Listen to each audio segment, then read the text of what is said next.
মা মারা গেছেন, বাবাকে বিবাহ করার সন্তানদের কোনো কর্তব্য আছে কিনা? দরকারি প্রশ্ন ভাই। বাবা কিংবা মা দুনিয়া থেকে যদি চলে যান, তাহলে সেক্ষেত্রে সন্তানদের উচিত বাবা মার সব দিক খেয়াল করা। মা মারা গেছেন, বাবা নিঃসঙ্গ হয়ে গেছেন। আমাদের সমাজের সাধারণ চিত্র হলো, সন্তানরা বাবাকে বিবাহ করানো তো পরের কথা, বাবা বিয়ে করতে চাইলেও সন্তানরা সেটার জন্য শত রকমের বাধা সৃষ্টি করে। এই সন্তানকে বলা হয় স্বার্থপর সন্তান। এর চাইতে বড় স্বার্থপরতা আর কি হতে পারে? মায়ের মৃত্যুর পর বাবা যদি জীবন সঙ্গিনীর প্রয়োজন অনুভব করেন, বিশেষ করে মানুষের বয়স যখন বেশি হয়ে যায়, নিঃসঙ্গতা এবং একাকিত্বের যে কষ্ট, এটা তখন কুরে কুরে খায়। তখন একটু একান্তে কথা বলার জন্য একটা মানুষের দরকার হয়, যাকে মনের কথাগুলো খুলে বলবে।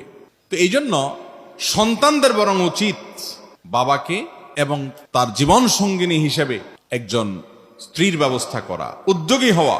এবং এই ব্যাপারে সবচেয়ে বড় বাধা হলো সন্তানদের, যে বাবা যদি আরেকটা বিয়ে করে, মা দুনিয়া থেকে চলে গেছে, ওই ঘরে যদি আবার ছেলে মেয়ে যদি হয়, তাহলে ভাগযোগ দিতে হবে।